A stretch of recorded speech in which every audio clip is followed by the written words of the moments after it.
सभी को मेरा नमस्कार। आप सब जानते हैं देश में लोकसभा के चुनाव होने जा रहे हैं। हरियाणा में भी 25 मई को वोट डाले जाएंगे। ये चुनाव कोई साधारण चुनाव नहीं है, ये हम सब जानते हैं। हमारा देश 1947 को आजाद हुआ, लाखों लाख लोगों ने अपनी कुर्बानियां दी और उसके बाद एक संविधान अस्तित्व में आया जो 1950 में लागू हुआ। डॉक्टर बाबा साहब के नेतृत्व में ड्राफ्टिंग कमेटी ने जो संविधान तैयार किया, जो हमारे देश की बुनियाद है और जो हमारे आजादी के आंदोलन का एक तरीके से उसकी नींव है। और हम ये कह सकते हैं कि आजादी के बाद जितने भी चुनाव हुए हैं, ये चुनाव उनसे हटके है, क्योंकि बीजेपी के रूप में एक ऐसी पार्टी सत्ता के अंदर है जिसका इस संविधान में, इस देश के लोकतंत्र में कोई विश्वास नहीं है, क्योंकि इनके पूर्वजों ने हमेशा से इस संविधान को कभी अंगीकार नहीं किया, कभी इसको स्वीकार नहीं किया। इसलिए उस संविधान बदलने की बात करते हैं। और अब की बार जो बीजेपी जो नारा दे रही है 400 पार का, उसके पीछे भी उनकी यही मंशा है कि किसी तरीके से 2/3 बहुमत लाके इस देश के संविधान को, इस देश के लोकतंत्र को, इस देश के संघीय और धर्मनिरपेक्ष ढांचे को जो है वो तहस-नहस किया जाए। इसलिए ये बहुत महत्वपूर्ण चुनाव है और ये कोई साधारण चुनाव नहीं है। और अगर हम पिछले 10 साल से बीजेपी के कार्यकाल को अगर देखेंगे तो हम पाएंगे कि हमें मिला क्या, सिवाय इसके कि आप हिंदू और मुसलमान, आप सामाजिक आधार पर लोगों के बीच में नफरत पैदा करके, लोगों को डर दिखा के, एक कम्युनिटी का दूसरी, एक धर्म का दूसरे धर्म का भय दिखा के आपने वोट हासिल की हैं। लेकिन अगर आप देखेंगे पिछले 10 साल में महंगाई कहां बढ़ गई, जो खाने पीने की वस्तुओं के दाम कितने बढ़ गए, चाहे इलाज हो चाहे पढ़ाई हो, उसके दाम कितने बढ़ गए, नौकरी की हालात हम सबके बीच में है। आजादी के बाद जब से जो है बेरोजगारी के आंकड़े सामने आए हैं, पिछले 45 साल में सबसे ज्यादा बेरोजगारी है। और उससे भी हालात खराब ये है कि जो नौजवान जो लोग हैं उनमें बेरोजगारी की दर जो है बेइंतहा है। हमारे देश के जो स्नातक है, जिन्होंने ग्रेजुएट्स हैं, वो उनमें से 100 में से 40 जो लोग हैं वो आज बेरोजगार है। ऐसी एक स्थिति हमारे देश के अंदर भयंकर बनी है। जो रोजगार है वो कच्चा है, अस्थायी है, कॉन्ट्रैक्ट पे है, आउटसोर्स पे है। और ये पूरा का पूरा जो नीतियां जो बीजेपी ने लागू की है, ये उस सब का परिणाम है।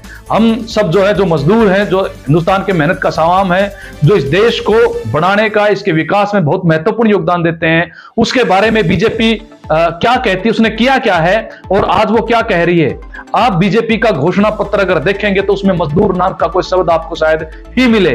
और मजदूरों के बारे में वो क्या कह रही है, उसने कोई, बिल्कुल साइलेंट है। आज हमारे देश के अंदर 54 करोड़ मजदूर काम करते हैं, जो है अलग अलग असंगठित क्षेत्र में काम करते हैं, उद्योगों में काम करते हैं, निर्माण के कारीगर मजदूर हैं, भट्टों पे काम करते हैं, वो चाहे जो है ट्रांसपोर्ट सेक्टर के अंदर काम करते हैं, ऑटो रिक्शा ड्राइवर और ट्रक चलाते हैं, वो चाहे पब्लिक सेक्टर हो चाहे गवर्नमेंट सेक्टर हो, उसमें कच्चे कर्मचारी हो चाहे स्थायी कर्मचारी हो। तो पूरा जो ये मजदूरों का जो हिस्सा है, आज उसकी हालत क्या है। अगर पिछले 10 साल के अंदर देखेंगे तो बीजेपी ने क्या किया है।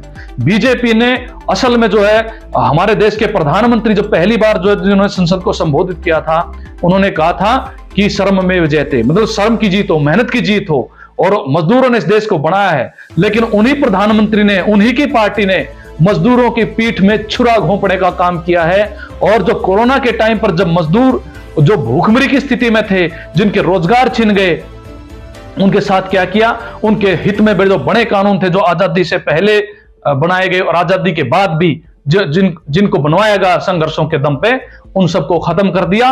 और मालिकों, पूंजीपतियों, बड़े बड़े कारोबारियों के हित में 4 श्रम संहिताएं बीजेपी ले आई बिना किसी बहस के। जब विपक्ष बाहर था उस समय ये कानून वो पारित किए गए। आज हम देखेंगे चाहे निजी क्षेत्र हो, इवन की सरकारी क्षेत्र हो, बड़े पैमाने पर जो है मजदूरों का, नौजवानों का भयंकर शोषण हो रहा है। कोई स्थायी नौकरी नहीं है, कोई काम के घंटे तय नहीं है, 10-10, 12-12 घंटे काम। ये एक ऐसी स्थिति मजदूरों की बनी है। और उसके ऊपर जो है, जो सरकारी मशीनरी है, जो लेबर डिपार्टमेंट है, उसको बिल्कुल पंगु बनाया गया है।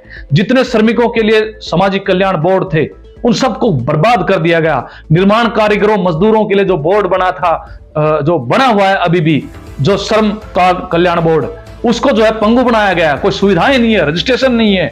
और उस पैसे को जो है सरकार जो है अपने चहेतों को और अलग अलग कामों में उस मजदूरों के पैसे को प्रयोग कर रही है। और मजदूर परेशान है। हम देख रहे हैं कि जो खासकर जो स्कीम वर्कर्स हैं, आंगनवाड़ी है, आशा वर्कर है, मिड डे मील वर्कर्स है, क्रैच वर्कर्स हैं, उनके साथ सरकार ने क्या किया है। जो वायदा करते थे 2014 से पहले कि हम आके आपको पक्का करने की दिशा हम बढ़ाएंगे, उस सरकार ने क्या किया है। उनके वेतन बढ़ाने की अगर बात करें तो क्या मिला पिछले 10 साल में। और अभी जो स्थिति हुई है कच्चे कर्मचारियों के संदर्भ में भी और स्कीम वर्कर के संदर्भ में, जब आंदोलन करते हैं तो सरकार का तरीका क्या होता है, दमन करने का। कितने ही आंदोलन चले हैं, कोई दिन नहीं है जब जो है मजदूरों का हिस्सा कोई ना कोई आंदोलन में ना हो। सरकारों ने जो है जो यूनियनों के साथ, उनके आंदोलन के साथ जो किया है, उनको जो सड़कों पे घसीटा, मुकदमे दर्ज किए हैं, लाठीचार्ज किया है। सरकार जो बीजेपी की सत्ता में रही है, जो केंद्र में चाहे राज्य में, उन्होंने एक तानाशाही का रुख अपनाते हुए मजदूरों की आवाज को दबाने का काम किया है और उन्होंने लठ के दम पर जो है लोगों को सीधा करने की कोशिश की है। ये हम पिछले 10 साल के अंदर देख रहे हैं। मनरेगा जो है, जो मजदूरों को कुछ राहत प्रदान कर सकता था, जो खासकर ग्रामीण जो मजदूरों को, बीजेपी ने उसके बजट में लगातार कटौती की है। और हालत यह है कि 1 साल का बजट 6 महीने में खत्म हो गया, काम नहीं मिल रहा मनरेगा के अंदर, उसकी दिहाड़ी नहीं बढ़ाई जा रही, किए गए काम की मजदूरी तक नहीं मिलती। यह स्थिति जो है वो बीजेपी ने पैदा की है। तो ऐसी हालात में, और जब हम देखेंगे उनके घोषणा पत्र को, जब आज वो कह रहे हैं 400 पार का नारा दे रहे हैं, तो 400 पार का नारा तो आप दे रहे हो, मजदूरों के लिए क्या करोगे? मजदूरों के लिए कुछ नहीं है, कोई बात नहीं है। आप उनके पूरे घोषणा पत्र में बीजेपी ने रोजगार के बारे में, वो विपक्षी पार्टियों पर आरोप लगाते हैं, कुछ कुछ कह रहे हैं, लेकिन हम ये पूछना चाहते हैं, बीजेपी अपने घोषणा पत्र में दिखाए, क्या उसने लिखा है कि मजदूरों को न्यूनतम वेतन 26,000 मिलेगा? क्या वो कहते हैं कि स्थायी नौकरी मिलेगी? क्या वो कह रहे हैं कि कच्चे कर्मचारियों को, स्कीम वर्कर्स को पक्का करेंगे? क्या वो कह रहे हैं कि जो श्रम कानून उन्होंने बदल दिए हैं मालिकों के हित में, उनको निरस्त करेंगे? बिल्कुल नहीं। अगर ये कोई कह रहा है तो वो एक ही पार्टी जो है वो कह रही है, वो मार्क्सवादी कम्युनिस्ट पार्टी सीपीआईएम पार्टी का जो घोषणा पत्र है उसके अंदर बाकायदा ये है कि रोजगार पक्का होगा। जो ठेका श्रमिकों के लिए जो कानून बने हुआ था पहले 1970 के अंदर, उस कानून को सख्ती से पालना होगी, नौकरी स्थायी होगी। जो रोजगार के जो पद खाली पड़े सरकारी विभागों के अंदर, सार्वजनिक क्षेत्र के अंदर, उनको भरा जाएगा, स्थायी भर्ती होगी, बैकलॉग भरा जाएगा। और इसके साथ साथ ये कहा कि स्कीम वर्कर्स को भी मजदूर का दर्जा देके उनकी सामाजिक सुरक्षा की गारंटी की जाएगी। ये जो बीजेपी की सरकार अगर देखेंगे, उसकी कार्य पूरा जो रहा है, चाहे वो ग्रामीण सफाई कर्मचारी हो, चाहे वन मजदूर हो, चाहे वो ग्रामीण चौकीदार हो, चाहे वो अलग अलग कैटेगरीज के जो मजदूर अगर देखेंगे, सरकारी विभागों के अंदर भी कितने बड़े बड़े आंदोलन है, लेकिन उनको किसी प्रकार से पक्का होने की कोई दिशा, उनकी नीति सरकार ने खत्म कर दी। और हालात यह है कि हरियाणा कौशल रोजगार निगम बना के हरियाणा के अंदर तो कच्ची नौकरी का, अस्थायी नौकरी का स्थायी प्रबंध बीजेपी के द्वारा वो किया गया है। तो ये सरकार ने मजदूरों के प्रति जो रुख अपनाया है, वो आप देख सकते हैं। आवास कोई पिछले 10 साल में किसी भी एक मजदूर के लिए कोई आवासीय कॉलोनी बनाई हो, कोई रेजिडेंस बनाया हो, कोई प्लाट अलॉट किया हो उनके लिए, हो ही नहीं। ना गांव का मजदूर हो, शहर का मजदूर हो, उसकी हालत जो है ऐसी बना रखी है।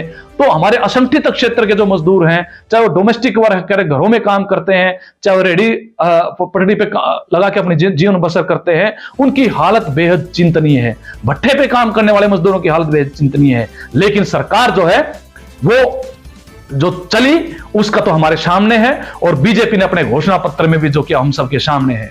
इसलिए हम अपील करना चाहते हैं तमाम मजदूरों से, तमाम मेहनतकश आवाम से, तमाम उन लोगों से जो देश को बनाते हैं कि आप आइए और सबसे पहला काम है बीजेपी को सत्ता से बेदखल कीजिए। बीजेपी जिसने अपना गठबंधन बनाया एनडीए के नाम से, वो कह रहे हैं अब की बार 400 पार। हालात यह है, मजदूरों में रोष है, भयंकर रोष है, लेकिन उस रोष का जो मजदूरों ने सहा है, जो जुल्म सहे हैं, उसका आज समय है उसका जो है हिसाब करने का। जो सरकारों ने में रह के बीजेपी की सरकार ने केंद्र और राज्य में जो हम पर दमन किया है, जो हमारे अधिकारों को कुचला है, जो हमें कच्चा रखा है, उसको आज सबक सिखाने की जरूरत है। एनडीए और बीजेपी को हराने की जरूरत है। और इसके विकल्प में जो आज इंडिया गठबंधन बना है, उस इंडिया गठबंधन को मजबूत करते हुए उसको जिताने की जरूरत है। तो सक्रिय रहते हुए हम तमाम मजदूरों से अपील करते हैं, तमाम कर्मचारियों से अपील करते हैं जिनकी प्रमुख मांग आज स्थायी कर्मचारियों की पुरानी पेंशन स्कीम बहाल हो। हम उनसे अपील करते हैं कि आइए और बीजेपी को सत्ता से हटाने का काम कीजिए। हम समझते हैं 25 तारीख को हरियाणा के जो मजदूर, कर्मचारी, किसान का मेरा वर्ग, जो कुल आबादी का 90-95% हिस्सा है, जब वो वोट डालने आएगा तो वो वोट जो बीजेपी के खिलाफ डालेगा। और इंडिया गठबंधन के जो उम्मीदवार है हरियाणा के अंदर, जिसमें कांग्रेस पार्टी है, आम आदमी पार्टी है एक सीट पर, उसको जो है वो वोट डाले।